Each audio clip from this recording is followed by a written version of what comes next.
best in New York Giants sports talk and entertainment. We wanted to do one more video today because of the fact that there's so much to discuss about this Giant loss that I wanted to get it out of the way. So on Tuesday, we can start fresh with the Washington game because we are favored against Washington. How? I do not know. But you know what?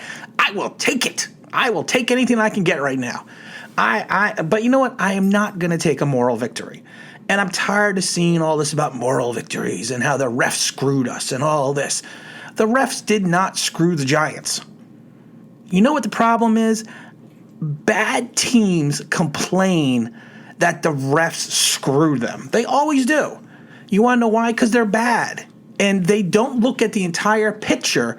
All we look at is the refs did it. We don't look at the fact that we had the ball with a minute change and a timeout, and Daniel Jones doesn't drive us, and then it's 3 quick passes to Dion Lewis, and then a punt. We don't look at that.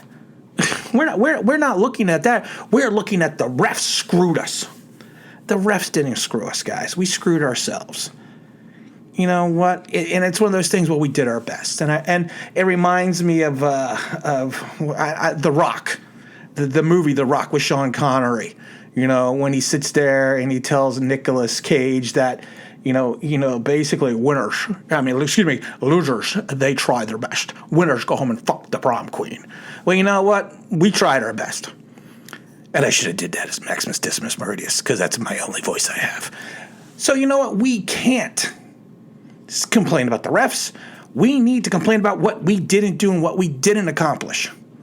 Because that's what winning organizations do. I was so proud of Joe Judge coming out and the other Giants coming out, and he even said, I think it was in the New York Post, it said the refs did not beat us. They were not using that as an excuse. The only people right now that are using an excuse are fans and people on social media.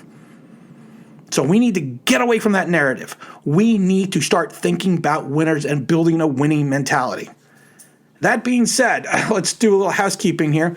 We have a young subscriber, Ethan, and he's started with a gaming YouTube page, and we wanted to help him out a little bit. So we've posted the link below in the comment section. If you want to go check out Ethan's page, go right ahead. Maybe subscribe for him, help him and his friend out. My son, who is 10, is into this gaming stuff, so it'd be a page that he would like. So if you have any kids that that you find interested in your family, have him go take a look at young Ethan's page. And one other housekeeping chore we're going to do, of course, is let's get back to the game. Lorenzo Carter. He's, in all this loss and everything else, nobody's talking about this. Lorenzo Carter has an Achilles injury, non-contact injury, which are the worst. My first knee injury was a non-contact injury. They are the worst because you think repeatedly what I could have done differently to prevent it. And honestly, the answer is nothing. It's almost better that if you get whacked and sandwiched between two guys, because you can sit there and say, well, you know what, I got hurt. But to have an off-the-ball non-contact injury, and it's an Achilles injuries are never good. They're not. They're never minor. So we just have to hope that it's not a tear. We'll get better information on it upcoming. It's probably a tear. He's probably done for the season. But you know what? And like I said, he was starting to show some promise, and I was very excited about that, seeing Lorenzo Carter play a little bit better. But like I said, that type of injury, and after losing O'Shane Zimenez to the injury reserve with shoulder issue, at least for another 2 games, we really only had 2 healthy outside linebackers between Golden and Kyler. People got to get off the Kyler train, man. They're like, well, did you see that interception? Yeah, he was 7 yards off the running back when the ball got popped in the air. If Elliott doesn't bumble and fumble that, he's got a completion, and he's probably got some room to run. So we have to sit there and go, and people are like, well, he was in the right place at the right time. Oh, dear Lord. Oh, dear Lord. Some people make my head hurt. The Giants make my head hurt. But you know what? We got to figure out, it's next man up again for the Giants. We have to just kind of see where we can do from there, going up against the Redskins. I think a lot of people are also going to be complaining and judging the offensive line. they're going to look at the fact that Daniel Jones was back 33. He took 32 attempts, I think, and he was hit 10 times out of those 33 dropbacks. He was hit 10 times, so he's hit almost a third of his passes. That's not good. But the problem is this kid is still locking onto his primary receivers, and I'm telling you right now, mark it down. The league has figured something else out about Daniel Jones. How to contain him. Simple. Put the rush directly in front of him. Put it right in his face and collapse the pocket. That's why Garrett, who was smart enough to start running some planned rollouts, saw that. But that's also what we did towards the end of that's also what the Cowboys did towards the end of the game. They put the rush directly in Daniel Jones's face. Now, I thought it was funny because I had another subscriber telling me, this game is what we need to do. We need to blame Eli Manning. And I love it because when Eli was playing, and I laughed about this, and I always think about when Eli was playing, Eli in his last couple of years had a very poor offensive line, had a bad offensive line. Oh, God. The last year with McAdoo and going in the first year, Shermer, horrid offensive line. Even worse than this one. But no one blamed the offensive line. Everyone blamed Eli. It's all Eli's fault. It's all Eli. He did it all. And now with Daniel Jones, the Daniel Jones apologist is, well, this young guy he's getting shell shock. And then I laugh because, I said, start Colt McCoy. I said, if we go 0-6, start Colt McCoy. And someone even wrote in my comments, well, you don't know what you're talking about. He needs to just go out there and take the punishment. We need to see what we have. And I responded to the guy and said, so he needs to go out there and if you're telling me it's all this Daniel Jones issues are the offensive line, and you want him to go out there and take the punishment, he is not then going to turn into a David Carr or a Tim Couch issue.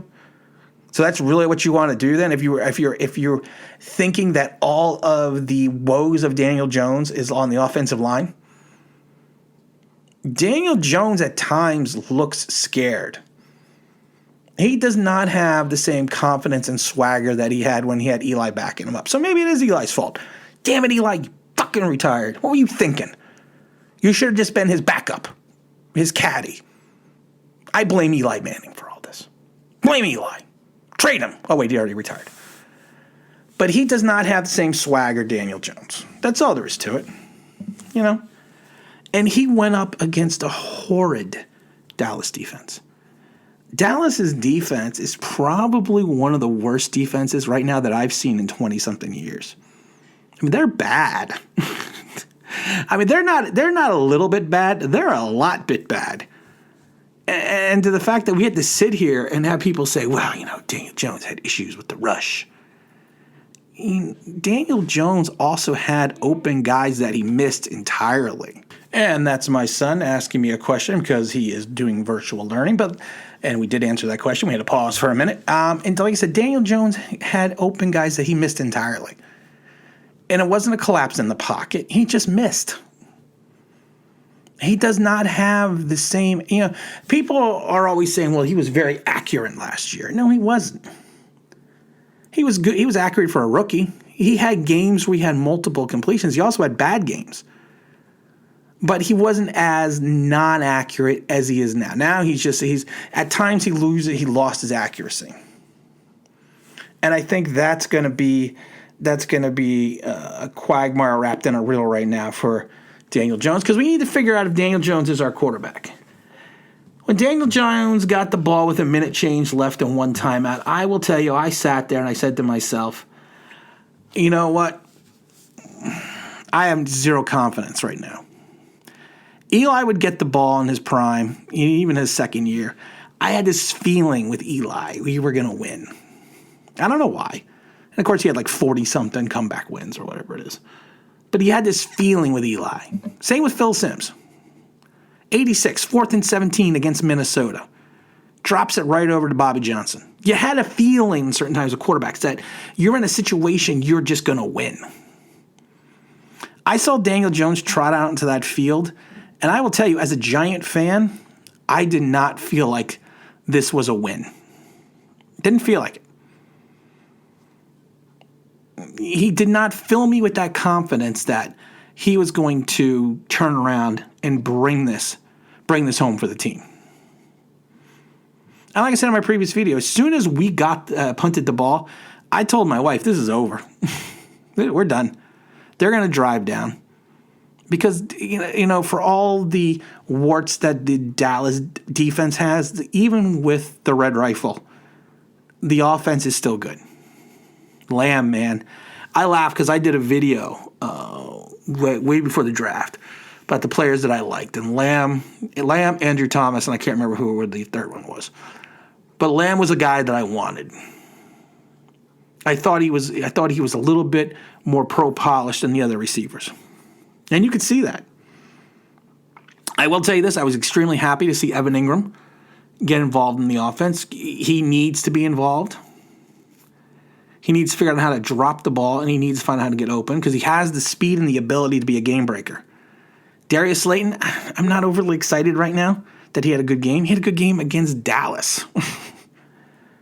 What about the other 4 weeks? He had one good game in 4 weeks beyond that. So I'm not going to get all pumped up about that yet. I think the Washington game is a winnable game. I'm not going to say if we're going to win or lose now. And like I said, we're going to get into more of retrospect starting on Tuesday. I just wanted to do this video because I had more in my mind. And I don't want to hear people say, well, Tim, you're just being negative. You have to look at the good. No, there is no good in losing. This was a bad loss. You cannot blame the refs. You cannot blame anything else. You were down by 4. The Cowboys franchise quarterback fractures his ankle. You bring in Andy Dalton and you lose. And then you burn 2 timeouts before the fourth quarter and have 1 timeout left. But still, you have 1 timeout and a minute and change to drive down for the winning field goal. And then we go 3 straight passes at the end to Dion Lewis. The refs did not cause us to lose. The Cowboys actually didn't cause us to lose. We caused ourselves to lose. And that's what we need to look at. You know what? We're going to do much cheerier and happy shows starting Tuesday. But again, this is Tim with Online Big Blue, bringing you the best in New York Giants sports talk and entertainment. And as always, if you can subscribe, if you're ringing that bell, I think you know what that means. That'd be awesome.